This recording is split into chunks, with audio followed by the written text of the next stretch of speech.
Spiderman brand new day का trailer आ चुका है, जिसको देख के लग रहा है कि मार्वल के अच्छे दिन बस आ ही गए। ये मार्वल के लिए बहुत इंपॉर्टेंट फिल्म है और इसको सक्सेसफुल बनाने के लिए भरसक कोशिश करी जा रही है। ऐसा भी सुनने में आया है कि ये पहली मूवी होने वाली है ब्रांड न्यू डे जिसको स्क्रीन एक्स फॉर्मेट में शूट करा जाएगा। तुम्हें पता ही होगा स्क्रीन एक्स कितनी बड़ी स्क्रीन होती है, 270 डिग्री का व्यू होता है उसका। अरे जहाँ साइड में स्क्रीन लगी रहती है, ये पहली मूवी होगी जिसको उसमें शूट करा जाएगा। बहुत बढ़िया। सही बताओ तो ये न्यूज मेरे लिए है ही नहीं, क्योंकि मेरे पास तो सिंपल सा थिएटर है, ना ही मैं घर में वैसे देख सकता हूँ, तो भाई ये न्यूज अपने लिए थी नहीं। पर इन अच्छी चीजों के साथ इनके रास्ते में बहुत सारे रोड़े भी हैं, जैसे कि लीक्स, ट्रेलर और फोटोज वगैरह लीक होना हमने सुना था। पर इस फिल्म को लेके मुझे लगता है मार्वल और सोनी की हिस्ट्री में सबसे बड़ी लीक हुई है। ट्रेलर तो लीक हुआ ही हुआ, ऐसी ऐसी इमेजेस लीक हुई जिससे मूवी का प्लॉट पॉइंट रिवील हो गया। सुनने में तो ये भी आ रहा था कि पूरी की पूरी मूवी लीक हो चुकी है, जिसमें वीएफएक्स का काम बचा हुआ है, वो भी हमें साफ साफ दिख रहा है। पर चलो ये अच्छी बात थी कि जिनके लिए मूवी इंपॉर्टेंट है उन्होंने इसको भाव नहीं दिया। ये बताओ यार, कंट्रीज को थैंक यू कहने वाले क्लिप्स कौन लीक करता है? रूमर्स तो ये भी कह रहे हैं कि भाई ये आखिरी में मार्केटिंग स्ट्रेटेजी भी है। ये मूवी मेकर्स के लिए बहुत ज्यादा इंपॉर्टेंट है और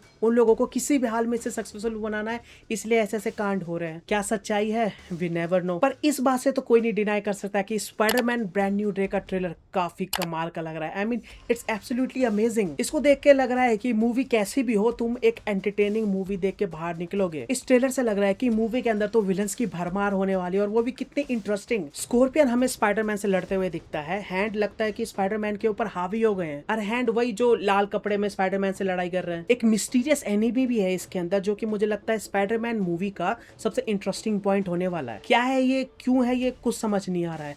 ऐसा लग रहा है कि ये माइंड इन्फेस्टिंग पैरासाइट है, पर फिर ये जंप कैसे कर पा रहा है? हो सकता है माइंड कंट्रोलिंग हो, हाइव माइंड भी हो सकता है, और देख के ऐसा लग रहा है कि जिस पर्सन के अंदर ये चला जाता है उसकी मेमोरी भी हाईजैक कर सकता है, देख सकता है। पर स्पाइडरमैन इससे इम्यून क्यों है? क्या फ्रैंक भी है?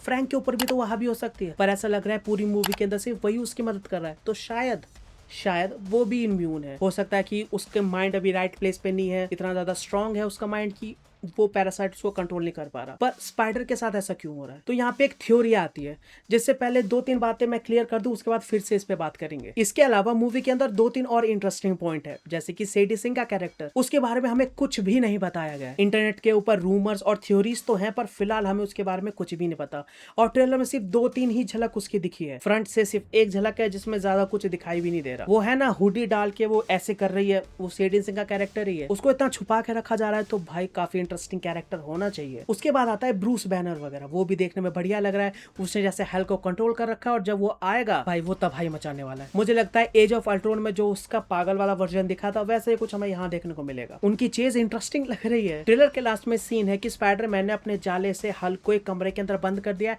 हल्क पूरा कमरा लेके कूद जाता है। That's why we love Hulk, और लग रहा है उसकी कुछ झलक हमें इस फिल्म में देखने को मिलेगी। भाई अभी टिकट दे दो। इन सब चीजों से हट के अगर हम स्पाइडरमैन पे फोकस करें, तो उसकी लाइफ में और as a super hero person उसके साथ जो जो हो रहा है वो भी काफी ज्यादा इंटरेस्टिंग है। लाइफ को थोड़ी देर के साइड में करते हैं, म्यूटेशन पे फोकस करते हैं।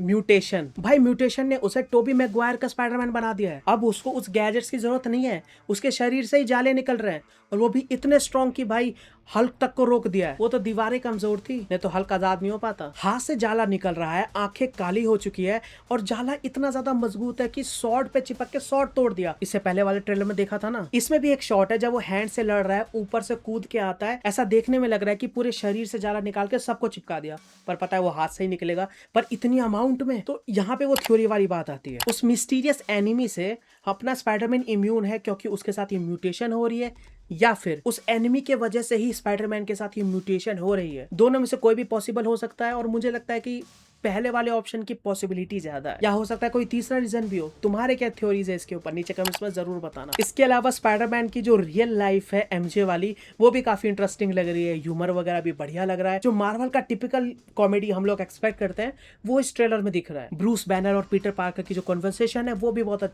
मजेदार लग रही है। देखते हैं कि वो मूवी के अंदर कैसे ट्रांसलेट होती है। ओवरऑल बात करो तो स्पाइडरमैन ब्रांड न्यू डे का ये ट्रेलर मुझे बहुत ज्यादा पसंद आया, बहुत ज्यादा इंटरेस्टिंग लग रहा है। स्पाइडरमैन का जो एक्शन होता है सुपर हीरो वाला, वो बढ़िया लग रहा है देखने में। ह्यूमर कॉमेडी वगैरह है ही, इतने सारे विलन्स है, इंटरेस्टिंग प्लॉट पॉइंट है, और हमारा स्पाइडरमैन खुद म्यूटेशन हो रहा है। उसमें म्यूटेशन हो रहा है। रूमर्स है कि डूम्सडे के साथ डायरेक्ट कनेक्शन होने वाला है। एक फिल्म से तुम क्या क्या एक्सपेक्ट करोगे? और ट्रेलर देख के लग रहा है कि ये फिल्म उससे ज्यादा ही डिलीवर करेगी। बस एक एंटरटेनिंग और एक बढ़िया फिल्म बना के दिखा देना भाई, मजा ही आ जाएगा। बाकी तुम्हारे क्या थॉट्स है इस ट्रेलर को लेके? मेरे तो यही थे, नीचे कमेंट्स में बताते जाना। बाकी ये वीडियो पसंद आया तो सब्सक्राइब।